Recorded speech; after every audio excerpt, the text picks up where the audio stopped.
আসন্ন ২০২৬-২৭ অর্থ বছরের জাতীয় বাজেটে তামাক ও অ্যালকোহলজাত পণ্যের ওপর কর ও শুল্ক বৃদ্ধির পরিকল্পনা করছে সরকার।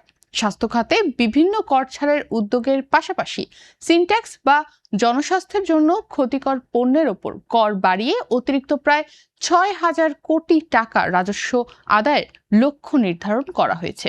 এর ফলে দেশের বাজারে সিগারেট ও মদের দাম বাড়তে পারে বলেও ধারণা করা হচ্ছে।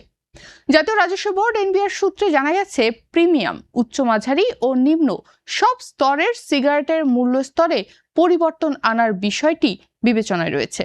বসুন্ধরা টিস্যু, অশুদ্ধতার বিরুদ্ধে এক বিন্দুও ছাড় নয়। বর্তমানে সিগারেটের খুচরা মূল্যের প্রায় ৮৩%ই ভ্যাট, সম্পূরক শুল্ক ও স্বাস্থ্য উন্নয়ন সারচার্জ সহ বিভিন্ন ধরনের কর হিসেবে আদায় করা হয়। সরকার নির্ধারিত খুচরা মূল্যের ভিত্তিতে এই কর আদায় করা হয়। ফলে মূল্য বৃদ্ধি পেলে সরকারের রাজস্ব আয়ও স্বাভাবিকভাবেই বৃদ্ধি পাবে।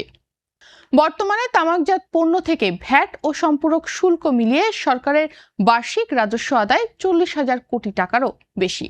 তবে জনস্বাস্থ্য বিশেষজ্ঞদের মতে, তামাক ব্যবহারের কারণে দেশে স্বাস্থ্য ও পরিবেশগত ক্ষতির আর্থিক মূল্য প্রায় ৮৭,০০০ কোটি টাকা, যা এ খাত থেকে অর্জিত রাজস্বের তুলনায় অনেক বেশি। বাংলাদেশে তামাক ব্যবহারের হার এখনো উদ্বেগজনক। বিভিন্ন জরিপ অনুযায়ী দেশের প্রায় ৩৫.৩% মানুষ কোনো না কোনো ধরনের তামাকজাত পণ্য ব্যবহার করেন। সিগারেটের ক্ষেত্রে বহু স্তর ভিত্তিক সম্পূরক শুল্ক, ১৫% ভ্যাট এবং স্বাস্থ্য উন্নয়ন সারচার্জ আরোপ করা হয়। অন্যদিকে বিড়ির ওপর সম্পূরক শুল্কের হার তুলনামূলক কম। অপরদিকে আগামী বাজেটে স্থানীয়ভাবে উৎপাদিত মদের ওপর প্রতি লিটারে ৪০০ টাকা নির্দিষ্ট ভ্যাট আরোপের প্রস্তাবও বিবেচনা করা হচ্ছে। বর্তমানে দেশে সরকারিভাবে অনুমোদিত একমাত্র অ্যালকোহল উৎপাদনকারী প্রতিষ্ঠান হলো চুয়াডাঙ্গার দর্শনে অবস্থিত কেরু অ্যান্ড কোম্পানি বাংলাদেশ। প্রতিষ্ঠানটির সর্বশেষ প্রকাশিত তথ্য অনুযায়ী ২০২২-২৩ অর্থ বছরে কেরু অ্যান্ড কোম্পানির ডিস্টিলারি ইউনিটে প্রায় ৫৯,৬৭,০০০ প্রুফ লিটার মদ উৎপাদিত হয়েছে।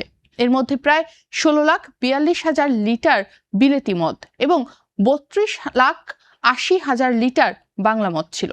একই সময়ে প্রতিষ্ঠানটি প্রায় ৫৭,৭৩,০০০ প্রুফ লিটার মদ বিক্রি করেছে। চিনি উৎপাদনের পর অবশিষ্ট চিটাগুড় বা মোলাসেস থেকে এই মদ তৈরি করা হয়। বর্তমানে দেশীয়ভাবে উৎপাদিত মদের ওপর উৎপাদন শুল্ক এবং ১৫% ভ্যাট প্রযোজ্য।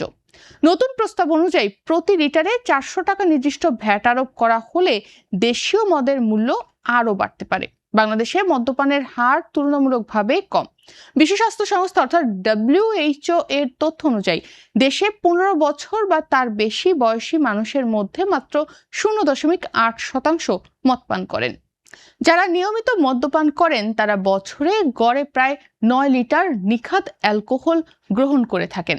দেশে মুসলমানদের জন্য মদ্যপান নিষিদ্ধ এবং মদের বিক্রি ও ব্যবহারের ওপর কঠোর আইনি নিয়ন্ত্রণ রয়েছে। লাইসেন্সপ্রাপ্ত হোটেল, বার ও রেস্তোরাঁর মাধ্যমে সীমিত পরিসরে এই ব্যবসা পরিচালিত হয়। বিদেশি মদের ক্ষেত্রে করের বোঝা আরও বেশি। বর্তমানে কাস্টমস শুল্ক, রেগুলেটরি ডিউটি, ভ্যাট, অগ্রিম আয়কর সহ বিভিন্ন কর মিলিয়ে বিদেশি মদের ওপর মোট করের হার প্রায় ৫৯৬% থেকে ৬১১% পর্যন্ত পৌঁছে যায়। সরকার মূলত বিলাসবহুল পণ্য হিসেবে মদকে নিরুৎসাহিত করা এবং রাজস্ব বাড়ানোর লক্ষ্যেই এই উচ্চ কর হার বজায় রেখেছে। বিশ্লেষকদের মতে, তামাক ও অ্যালকোহলজাত পণ্যের ওপর কর বৃদ্ধি একদিকে সরকারের রাজস্ব আয় বাড়াবে, অন্যদিকে এসব পণ্যের ব্যবহার নিরুৎসাহিত করার ক্ষেত্রেও ভূমিকা রাখতে পারে। তবে কর বৃদ্ধির ফলে কতটা ব্যবহার কমবে এবং কতটা রাজস্ব বাড়বে তা নির্ভর করবে নতুন বাজেটে চূড়ান্তভাবে কী ধরনের কর কাঠামো অনুমোদন করা হয় তার উপর।